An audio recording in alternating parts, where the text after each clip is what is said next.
आशा करता हूँ आप सब बहुत अच्छे होंगे। मेरा नाम है सिद्धांत अग्निहोत्री, स्टडी IQ पे आपका बहुत बहुत स्वागत है दोस्तों। हम ये असैसिनेशन सीरीज कर रहे हैं और बहुत बहुत शुक्रिया, आपका रिस्पॉन्स बहुत ही अच्छा है। अभी तक हमने महात्मा गांधी को कवर किया, इंदिरा गांधी, राजीव गांधी को कवर किया, Ibrahim Lincoln, John F Kennedy, assassination of political leaders. लेकिन आज हम बात करेंगे शेख मुजीबुर रहमान की। शेख मुजीबुर रहमान की बायोग्राफी मैंने कवर की है दोस्तों। 1 घंटे का सेशन है। बांग्लादेश में मैंने बहुत सारे लेक्चर्स लिए हैं दोस्तों, 10 से 12 लेक्चर्स हैं, तो वो सारे स्टडी IQ पे अवेलेबल हैं। देखिए, शेख मुजीबुर रहमान को बंग बंधु बोला जाता था। बांग्लादेश को इन्होंने आजाद करा दिया।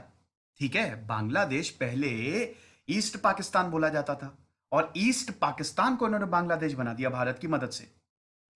एक ऐसे लीडर 1950 से एक्टिव थे। 20 साल इन्होंने लड़ाई लड़ी है कि हमको सेकेंड क्लास सिटीजन दर्जा नहीं दिया जाएगा। एक ऐसे इंसान, जब 1971 से मुजीबुर रहमान भारत से जेल में थे, फिर भारत गए और जब भारत से बांग्लादेश आए, 10 लाख लोगों ने इनका स्वागत किया था और जब इन्होंने स्टेज पे स्पीच दी थी, इमोशनल हो गए थे ये। एक ऐसे लीडर जिन्होंने गजब की पॉलिसी थी जिसको मुजीबिज्म बोला गया, एक कैसे देश को सुधारना है, लेकिन उसके बावजूद इनको असैसिनेट कर दिया गया। उसके बावजूद इनको मार दिया गया और इतनी बुरी तरह मारा दोस्तों, आपको जान के हैरानी होगी। अक्सर असैसिनेशन जब भी होता है ना, आपने देखा होगा, हमने इब्राहिम लिंकन की बात की, इंदिरा गांधी, उसमें एक इंसान ने असैसिनेट किया, एक ग्रुप की दुश्मनी थी, लेकिन इनको इनके ही देश ने असैसिनेट कर दिया। पूरी आर्मी इनके घर पे चली गई थी, टैंक चले गए थे और आर्मी ने इनको असैसिनेट किया। इनके देश में ही इनका असैसिनेशन हो गया, इनकी आर्मी ने ही इनको असैसिनेट कर दिया। जिस जिस इंसान ने अपने देश के लिए इतना कुछ किया, उसी इंसान को खत्म कर दिया। और इतनी बुरी तरह दोस्तों मारा है इनको कि मैं क्या बताऊं। इनको तो छोड़िए, इनके पूरे परिवार को खत्म कर दिया था। इनके 10 साल के बेटे तक को नहीं छोड़ा था, समझ रहे हैं। और उसके बाद बांग्लादेश में अगेन एक ब्लैक एज शुरू हो गई, जब सब कुछ आर्मी के कंट्रोल में चला गया। 1991 तक आर्मी के पास रहा सब कुछ। अल्टीमेटली 1996 में, मतलब 1990s में जब इलेक्शन हुए, फिर 1996 में जब आवामी लीग आई, तब सब कुछ जाके सुधरा, समझ रहे हैं। तो ऐसा क्या हो गया था कि इनको असैसिनेट कर दिया गया। लोग इतना ज्यादा इनसे गुस्सा हो गए थे। शेख मुजीबुर रहमान की इस लेक्चर में हम देखेंगे, एक अलग पहलू जानेंगे। 1971 तक सबको पता ही है कि बांग्लादेश आवाज आजाद हो गया, लेकिन 1971 के बाद क्या हुआ वो हम इस लेक्चर में देखेंगे, क्यों इनको असैसिनेट किया गया। तो चलिए आगे बढ़ते हैं। सेनेटर्स को रिकनेक्ट मेरा फेसबुक पेज है, सिद्धांत अग्निहोत्री के नाम से मेरी फेसबुक प्रोफाइल है। दोनों ही जगह पर चेक PDF ले सकते हैं, सवाल भी पूछ सकते हैं। स्टडी IQ पे आप गौरव सर की किताब failure to triumph pre book कर सकते हैं, आपको बहुत ज्यादा फायदा होगा। हमारा ऐप आ गया दोस्तों, आप प्ले स्टोर से डाउनलोड करिए। इस पे मैंने बहुत सारे माइक्रो कोर्सेस और UPSC का स्मार्ट कोर्स बनाया है। उसके बाद मैं ट्विटर पे आ गया हूं, ये रही मेरी ID दोस्तों। ये देख लीजिए सबसे पहले तो, ठीक है, ये थोड़ा सा पुराना मैप है बट कोई बात नहीं। ये है बांग्लादेश और ये है पाकिस्तान। अब मैं थोड़ा सा आपको कहानी बता देता हूं, वैसे कई बार बता चुका हूं तो मैं शॉर्ट में ही निपटाऊंगा। मैंने बताया ना कि 10 से 12 लेक्चर्स है मेरे बांग्लादेश पे, ठीक है। तो 1947 में आपको पता ही है, 1947 में जब भारत आजाद हुआ तो पाकिस्तान और भारत दो बने। लेकिन पाकिस्तान ये वाला पाकिस्तान नहीं था, ये तो वेस्ट पाकिस्तान और ये ईस्ट पाकिस्तान भी बना था। देखिए, बंटवारे का क्या मूल कारण था कि जहां पे मुस्लिम मेजोरिटी में, उसको अलग कर दो। तो ये हो गया, ये जो पंजाब वाला एरिया है, सिंध वाला एरिया है, नॉर्थ वेस्ट फ्रंटियर, और ये बांग्लादेश वाला, मतलब ये बंगाल वाला एरिया, ठीक है। पहले तो ये पूरा बंगाल था ना, ये बांग्लादेश, और आज का जो वेस्ट बंगाल है, उड़ीसा का कुछ पार्ट, इधर बिहार का कुछ पार्ट, ये आसाम, ये पूरा बंगाल था, ठीक है। तो हम ये देखते हैं कि 1905 में अंग्रेजों ने पार्टीशन कर दिया, पार्टीशन ऑफ बंगाल, ये सब आपको पता ही है। और 1947 में जब बंटवारा हुआ तो ईस्ट पाकिस्तान, मतलब जो बंगाल था, वो पाकिस्तान के पास चला गया। लेकिन पाकिस्तान ने कभी भी बांग्लादेश को सही से ट्रीट किया ही नहीं। ऊपर से सही ट्रीटमेंट तो छोड़िए, देखिए, जब आप किसी के कल्चर को खत्म करते हैं तो वहां के लोग फिर सहेंगे नहीं, है ना। जैसे ही बांग्लादेश बना, पाकिस्तान ने यह बोल दिया, ये तो बता ही दिया था, इच्छा तो जताई दी थी जिन्ना ने कि कैसा ट्रीटमेंट होगा बांग्लादेश के साथ, मतलब ईस्ट पाकिस्तान के साथ। पाकिस्तान ने यह बोल दिया, उर्दू चलेगी, यहां पे भी उर्दू चलेगी और ईस्ट पाकिस्तान में भी उर्दू चलेगी। अब ईस्ट पाकिस्तान ये तो बंगाली है ना, यहां पे तो बंगाली मुस्लिम्स रहते हैं, बंगाली रहते हैं, उनकी भाषा बंगाली है। अब मान लीजिए कि ऐसा हो रहा है, तो यहां पे कल्चर है इनका, बंगाली जो है सदियों से बोली जा रही है, स्कूलों में उर्दू चलेगी तो कैसे अडाप्ट कर पाएंगे, हर जगह उर्दू नहीं। तो यहां से फिर प्रोटेस्ट शुरू होते हैं, और भी बहुत सारी चीजें थी, मैंने पूरा कवर किया दोस्तों, शेख मुजीबुर रहमान की बायोग्राफी देखिएगा। ठीक है, प्रोटेस्ट शुरू होते हैं, शेख मुजीबुर रहमान बनाते हैं अपनी पार्टी, जिसको बोला जाता है आवामी लीग। एक पढ़े लिखे इंटेलिजेंट व्यक्ति अपनी पार्टी बनाते हैं, आवामी लीग बोला जाता है। ठीक है, अब दोस्तों ये आवामी लीग जो है ये पाकिस्तानी वेस्ट पाकिस्तान से लगातार लड़ती है, लेकिन इनको ज्यादा सफलता नहीं मिलती है, क्योंकि वेस्ट पाकिस्तान के पास होती हैं सारी फोर्सेस, वो बार बार आवाज को दबा देती है। अब पाकिस्तान में भी बहुत उथल पुथल, आपको पता ही है कि अयूब खान ने इधर इमरजेंसी लगा दी थी, पूरा 1960s में अयूब खान के पास पूरा शासन था, डिक्टेटरशिप हो गई थी पाकिस्तान में।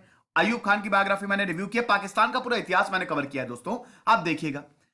अब जब अयूब खान गए और जब लोगों ने बोला कि इलेक्शंस होने चाहिए, तो पाकिस्तान में होते हैं इलेक्शंस, और जब 1970 1971 में जब इलेक्शंस हुए, तो शेख मुजीबुर रहमान गए जीत।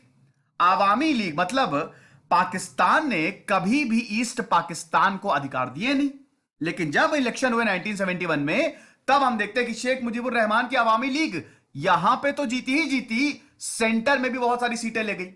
तो एक तरीके से पाकिस्तान का पूरा कंट्रोल आ गया शेख मुजीबुर रहमान। ये बर्दाश्त करेगा पाकिस्तान? बिल्कुल नहीं। जनरल टिक्का खान को भेजा, बना दो भाई टिक्के सबके। तो गए, ऑपरेशन सर्च लाइट और पूरा ये बकायदा ऑपरेशन चलाया गया। शेख मुजीबुर रहमान को तुरंत अरेस्ट किया, एक एक को मारने लगे पाकिस्तान की सेना ने। और पाकिस्तान एक्सेप्ट भी करता है कि हमने जो एट्रोसिटीज, हमने जो यहां पे इतना कत्लेआम मचाया है, वो सही नहीं था, गलत ट्रीटमेंट था। ठीक है, लेकिन उसके बाद फिर पाकिस्तान ने बांग्लादेश पे अटैक किया, मतलब ईस्ट पाकिस्तान। बार बार मैं बांग्लादेश बोल रहा हूं, आप समझ जाइएगा, जब भी मैं बांग्लादेश बोलूं ईस्ट पाकिस्तान से मेरा मतलब है, क्योंकि अभी तक 1971 आया नहीं है। और 1971 मतलब यही पूरा इधर मार्च से लेकर और पूरा ये सितंबर अगस्त अक्टूबर, ये पूरा मतलब यहां पे लोगों को मारा जाता था, खूब बलात्कार रेप, बलात्कार रेप्स तो यहां पे बहुत हुए हैं दोस्तों। अगर हम बात करते हैं rape as a weapon, east Pakistan में महिलाओं को नहीं बख्शा गया था। ठीक है, यहां पे rape as a weapon use किया जा रहा था, कि सबक सिखाने के लिए कि तुम्हारे पूरी तरीके से हौसला तोड़ देंगे, तुम ऐसी हिम्मत कैसी हुई, तुमने आवाज उठा ली। ठीक है, और बहुत बर्बरता। अब बांग्लादेश से फिर सब लोग भाग के इधर भारत आ रहे थे।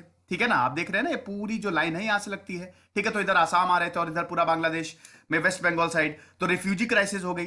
तब इंदिरा गांधी ने बोला बहुत हो गया है। 3 दिसंबर को 1971, 3 दिसंबर को इंदिरा गांधी ने बोला कि युद्ध छेड़ो, बहुत हो गया। इधर सैम मानेकशॉ थे, उन्होंने थोड़ा युद्ध को टाला था, अप्रैल में बोला था इंदिरा गांधी ने, और सैम मानेकशॉ ने बोला कि अप्रैल में मत लड़िए, प्रॉब्लम हो जाएगी, अभी थोड़ा सा हमको वक्त दीजिए। तो 3 दिसंबर में युद्ध शुरू हुआ, 16 दिसंबर आते आते युद्ध खत्म हो गया, और एक नए देश का जन्म हुआ, बांग्लादेश।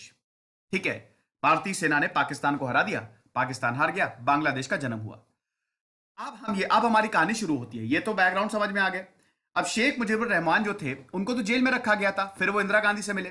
ठीक है, जब 1971 में 16 दिसंबर के बाद इंदिरा गांधी से मिले वो, और उसके बाद वो बांग्लादेश वापस आते हैं। ठीक है, अब जब बांग्लादेश आते हैं तो इनको ऐसे ट्रीट किया गया, भाई इन्हीं की ही वजह से एक तरीके से बांग्लादेश को आजादी मिली है ना, क्योंकि भाई मिड 1960s में 1968 आते आते शेख मुजीबुर रहमान ने बोल दिया था कि हमको बांग्लादेश चाहिए, अब हमको ऑटोनॉमी कुछ नहीं चाहिए, अब हमको चाहिए बांग्लादेश, हम अलग देश लेके रहेंगे। और यहीं से पाकिस्तान का और मूड खराब हो गया। तो शेख मुजीबुर रहमान को फादर ऑफ द नेशन बोला जाता है। लेकिन अभी तो पार्टी शुरू हुई है, 1971 में बांग्लादेश आजाद हुआ है, बांग्लादेश के पास बहुत दिक्कतें हैं, बांग्लादेश अभी एक युद्ध लड़के आया है, वहां पे गरीबी है, बहुत ज्यादा दिक्कत, सपोर्ट चाहिए बांग्लादेश को। बांग्लादेश ने पूरी दुनिया ने बांग्लादेश को रिकॉग्नाइज कर दिया है ना। तो अब हम ये देखते हैं कि 1971 के बाद, 16 दिसंबर 1971 के बाद दोस्तों बड़ी दिक्कत हुई। अब बड़ी दिक्कत क्या हुई? बड़ी दिक्कत दोस्तों यह हुई कि शुरू में तो ऐसा लगा कि शेख मुजीबुर रहमान कमाल कर देंगे, है ना, लोगों को शेख मुजीबुर रहमान पे पूरा भरोसा था। लेकिन जैसे जैसे वक्त आगे बढ़ता है, शेख मुजीबुर रहमान भी वही करते हैं जो औरों ने किया, जो पाकिस्तान करता था। शेख मुजीबुर रहमान भी पावर को अपने हाथ में लेने लगते हैं, समझ रहे हैं। शेख मुजीबुर रहमान को बंग बंधु बोला जाता है, फ्रेंड ऑफ बंगाल। लेकिन 1971 के बाद दोस्तों शेख मुजीबुर रहमान के 4 प्रिंसिपल थे जिनको मुजीबिज्म बोला जाता है। Nationalism, secularism, democracy, socialism. ये चारों के चार बहुत इंपॉर्टेंट है शेख मुजीबुर रहमान।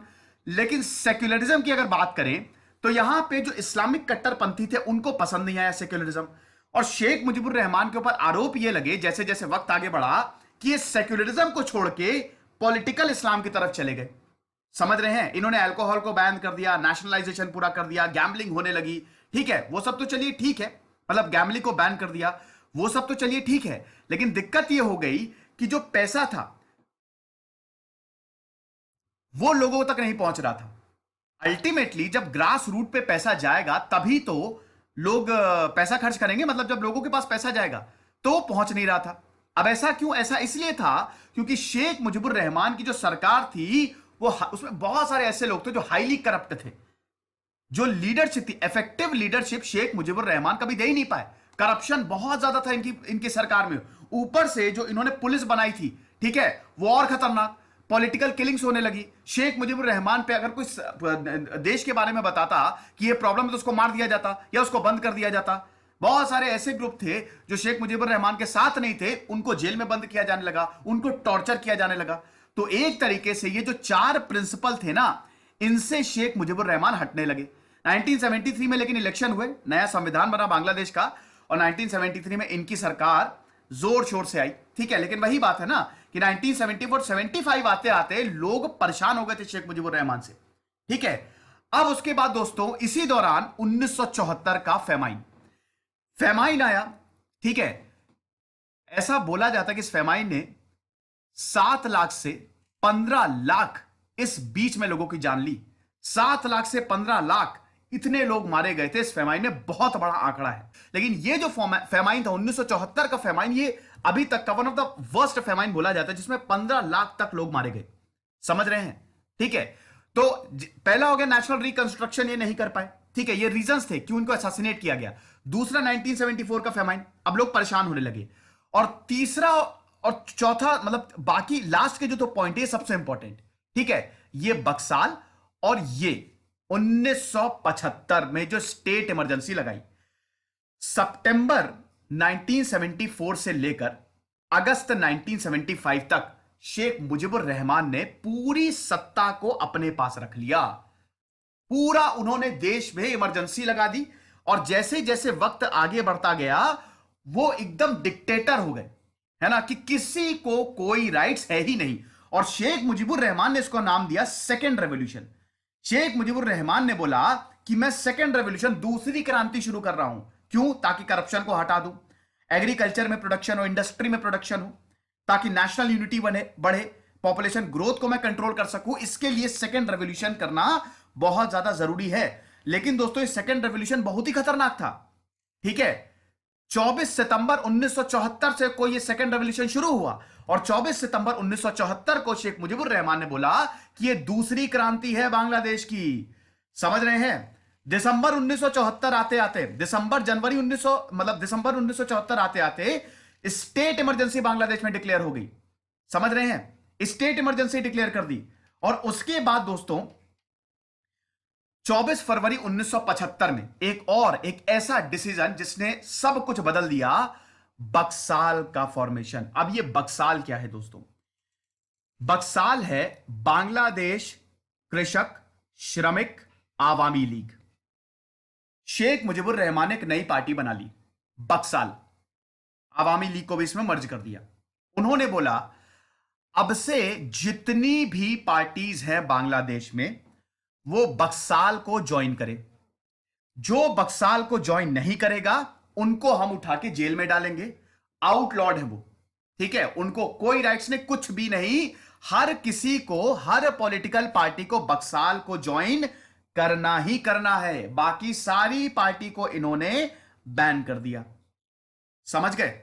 तो ये चीज है। ये फरवरी 1975 का मैंने बताया ना, 24 सितंबर 1974 से लेके अगस्त 1975 तक लोग परेशान हो गए थे, और आर्मी को भी ये समझ में आ गया था ये कहां जा रहे हैं, इनकी जो राह है वो क्या है।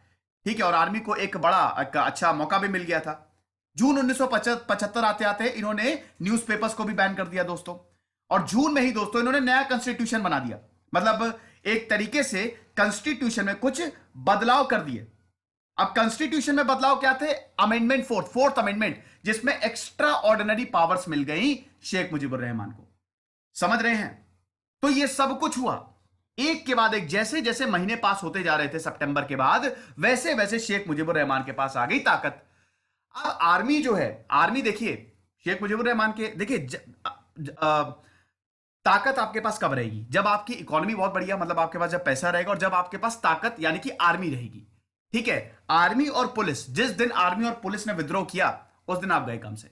ठीक है, जितने भी दुनिया में तख्ता पलट हुए हैं, जितने भी दुनिया में क्रांतियां आई हैं, वो इसीलिए आई हैं क्योंकि आर्मी ने विद्रोह कर दिया, या एक अलग से आर्मी बना ली जो कि बहुत ज्यादा ताकतवर थी। ठीक है, तो आर्मी का रोल बहुत अहम हो जाता है। तो उस समय इनकी आर्मी के जो 3 मेजर्स थे, ठीक है ना, सैयद फारूकी, अब्दुल रशीद, शरीफिक हब्दालीम और मोइनुद्दीन अहमद, ठीक है, ये सब जो थे, और भी बहुत सारे थे, जितने भी आर्मी के जो ऐसे लोग थे जो ये चाह रहे थे कि भैया बड़ी दिक्कत हो गई है, अब इनको तो रोकना पड़ेगा। तो इन्होंने क्या बोला? इन्होंने बोला कि अब हम रोकते हैं। इन्होंने बाकायदा प्लानिंग की कि कैसे इनको खत्म किया जाए, असैसिनेट किया जाए और मिलिट्री गवर्नमेंट शुरू की जाए। एक मैं और पॉइंट भूल गया दोस्तों, देखिए आपको पता है कि हर देश में राइटिस्ट होते, लेफ्टिस्ट होते हैं, यहां पे भी लेफ्टिस्ट थे। ठीक है, अब वो बोल रहे थे कि भैया जनता की सुनो, है ना, जतियो समाज वहां पे उन्होंने बनाया था, जतियो समाज। ठीक है, जतियो समाज एक तरीके का लेफ्टिस्ट था, कम्युनिज्म में बिलीव करते थे ये। ठीक है, मार्क्सिस्ट आइडियोलॉजी। इन्होंने बोला कि आप इनकी सुनो, लोगों की सुनो, लोग मर रहे हैं। शेख मुजीबुर रहमान ने इनसे निपटने के लिए एक अपनी पैरामिलिट्री फोर्स बना दी थी, जातियो राखिनी जिसको बोला जाता था। उन्होंने इतना मारा है, इतने कत्ले आम किए हैं, जतियो समाज के लोगों को पकड़ पकड़ के मारा गया, बलात्कार हुआ और बहुत बुरी हालत हो गई। कि लोगों का इसलिए भी थोड़ा गुस्सा था, है ना। अब यहां पे ऐसा नहीं कि मेजॉरिटी ऑफ पॉपुलेशन जो है वो शेख मुजीबुर रहमान से गुस्से में गुस्से में थी या चेंज चाह रही थी, लेकिन आर्मी को यह पता चल गया था कि इनको अब हटाना पड़ेगा। ठीक है, और उसके बाद दोस्तों हम देखते हैं कि उस समय खोंडाकिर मुश्ताक मोहम्मद को, अहमद को यह बोला गया जो अवामी लीग के ही कैबिनेट मिनिस्टर थे, उनसे बोला गया, मिलिट्री ने बोला, एक एग्रीमेंट टाइप का साइन किया, अनऑफिशियल एग्रीमेंट था कि हम जो है तख्ता पलट करेंगे। मिलिट्री ने बोला मुश्ताक अहमद से, आप जो है प्रेसिडेंट बन जाना। मुश्ताक अहमद की आंखें चमक गई, उन्होंने बोला बिल्कुल ठीक है, आप करो तख्ता पलट। 15 अगस्त का दिन बाकायदा पूरा प्लान तैयार हो गया था दोस्तों। अब राष्ट्रपति निवास था दोस्तों, वहां पे मतलब इनके घर में ज्यादा कोई बहुत सिक्योरिटी नहीं रहती थी। अब सिक्योरिटी क्या, जब आर्मी इनके खिलाफ हो गई। ठीक है, तो 15 अगस्त 1975 का दिन चुना गया। 15 अगस्त, बताइए, हमारा आजादी का दिन 15 अगस्त है। ठीक है, भारत उस दिन आजाद हुआ था। कॉन्स्पिरेटर्स ने 4 ग्रुप्स में अपने आप को डिवाइड किया। उसमें से एक ग्रुप जो था, जो मेजर हुडा लीड कर रहे थे, कि मुजीबुर रहमान के रेसिडेंस पे, घर पे हमला करो। तो ये अपने ग्रुप को लेके चले गए रेसिडेंस पे। ठीक है, अब वहां पे शेख कमाल, जैसे ही शेख कमाल को देखा, आर्मी अंदर गई। ठीक है, अच्छा, शेख मुजीबुर रहमान को पता भी नहीं था कि हो क्या रहा है। शेख मुजीबुर रहमान को कोई आइडिया नहीं था। शेख मुजीबुर रहमान अंदर थे, उनको लगा कि घर में कोई जबरदस्ती घुसने की कोशिश कर रहा है। तो शेख मुजीबुर रहमान ने चिल्ला के बोला कि ये क्या कर रहे हो। ठीक है, लेकिन वो तो हथियारबंद लोग थे, इनकी आर्मी के लोग थे।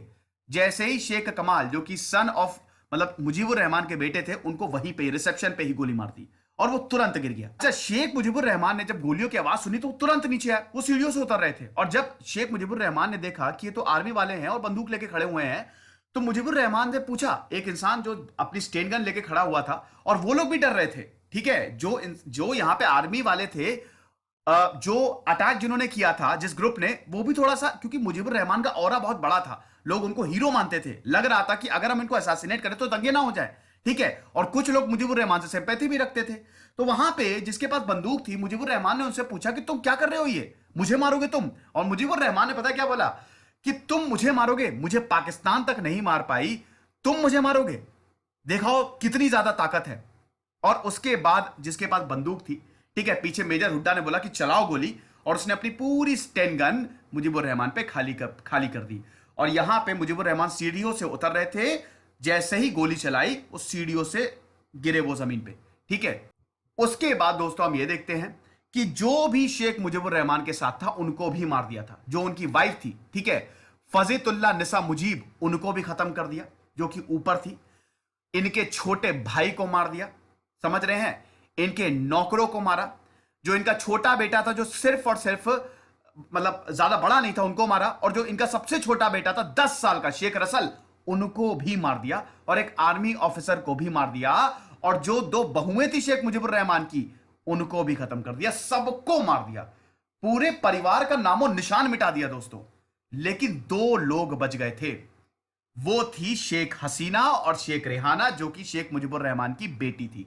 वो उस समय वेस्ट जर्मनी में थी, वो बच गई।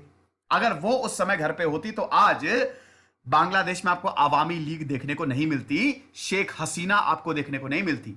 जब शेख हसीना को पता चला तो गई भारत, वो भारत में उन्होंने असाइलम ली और काफी टाइम तक 1982 तक वो भारत में रही शेख हसीना। तभी तो भारत और बांग्लादेश, शेख हसीना और भारत के रिश्ते बहुत अच्छे हैं, ठीक है। जब तक शेख हसीना तब तक हमको भारत और बांग्लादेश कितनी सारी चीजें करता है साथ में, ठीक है। बकायदा रेल लिंक और रोड लिंक अब तो बनाने की बात कर रहा है, ठीक है ना। तो इसीलिए उसका रीजन यही है कि हमने हमेशा शेख मुजीबुर रहमान के परिवार की मदद की है। उस समय इंदिरा गांधी थी, इंदिरा गांधी ने शेख हसीना का स्वागत किया पाओ, और ये बहुत ही अनफॉर्चुनेट था कि तख्ता पलट हो गया और मिलिट्री ने अपना कंट्रोल ले लिया। लेकिन दोस्तों यहां पे भी खत्म नहीं हुआ है। अभी 1975 में, अगस्त 1975 में शेख मुजीबुर रहमान को तो मार दिया, ठीक है। अब एक ऐसा तांडव शुरू होगा पावर के लिए, यहां बहुत कत्लेआम होंगे, बड़े बड़े लोगों को मारा जाएगा, समझ रहे हैं।